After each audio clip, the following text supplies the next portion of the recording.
Hello, I am President Obama, and look who is here, it is George Bush. How are you, George? I'm happy as pigs in poop. Since I left the White House, I get to talk to real people, instead of elite intellectual phonies. What brings you here today?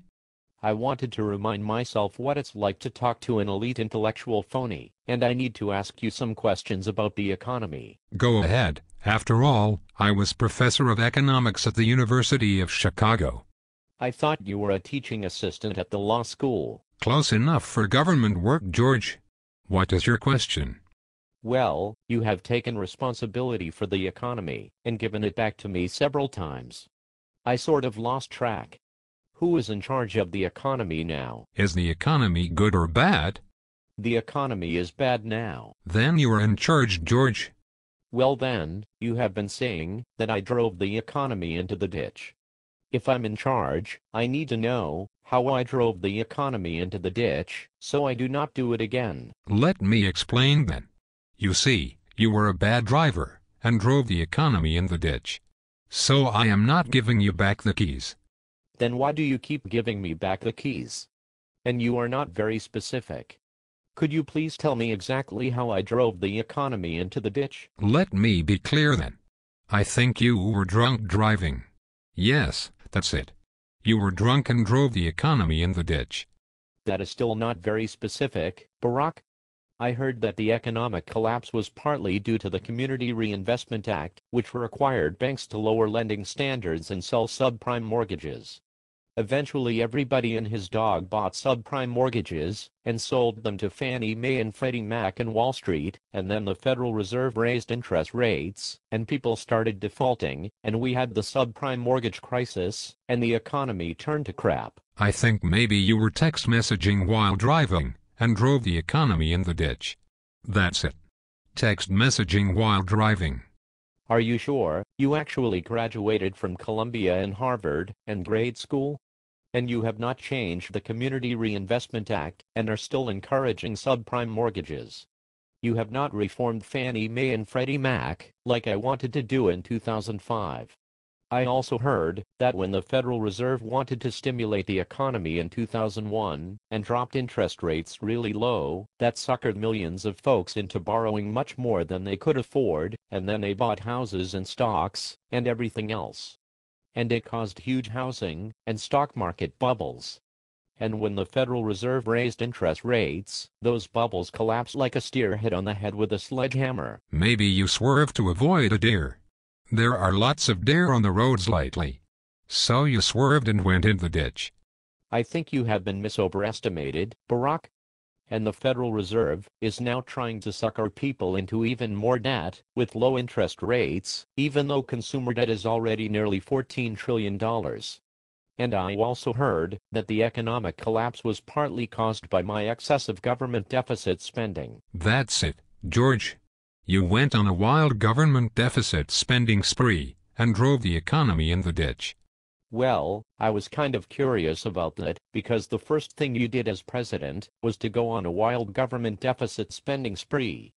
You are spending borrowed money like a junkie on crack. Well, George, your wild government deficit spending spree ran up such a large national debt that I was forced to go on a wild government deficit spending spree to lower the national debt.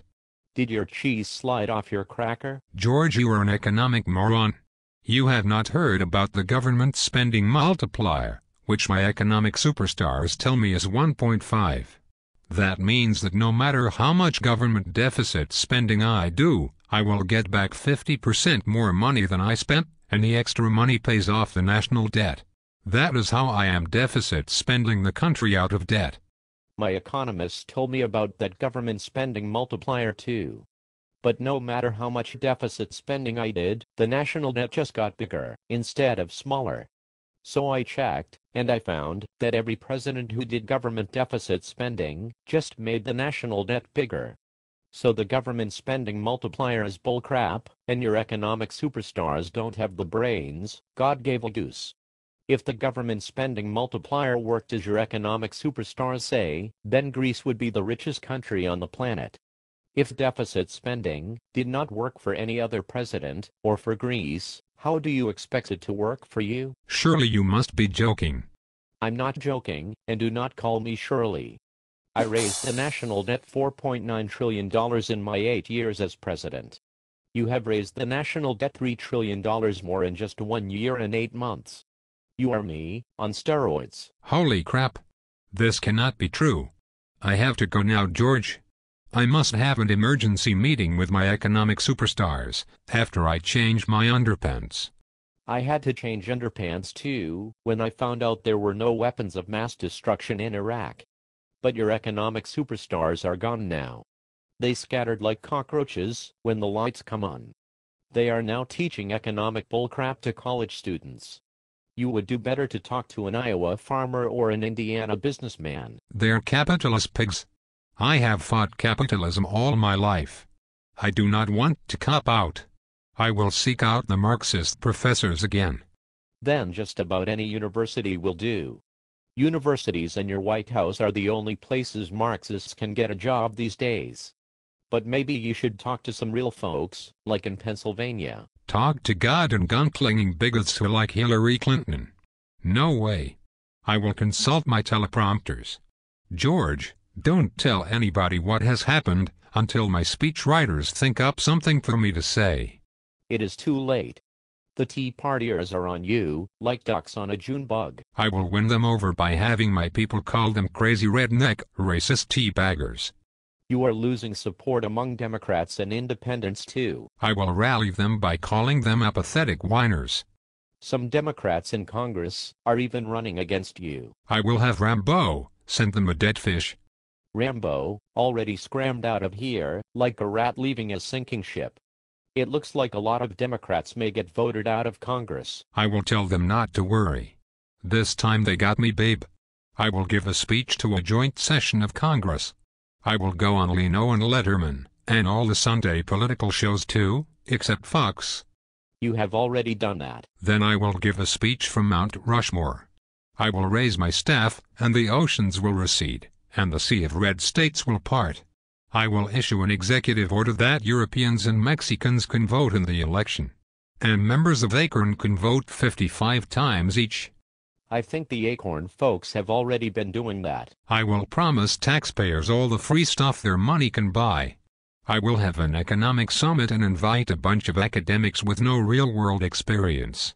My economic battle cry will be, go for broke. I think we are already broke. I will fight the Republicans in hand-to-hand combat. I will appoint Rachel Maddow and Keith Olbermann of MSNBC to the Supreme Court. I will tax the rich until everyone is poor. I will regulate the crap out of everything, and put a tax on taking a crap. I will put bed bugs on the endangered species list. I will do all these things and more. But first a few rounds of golf. Do you all miss me yet?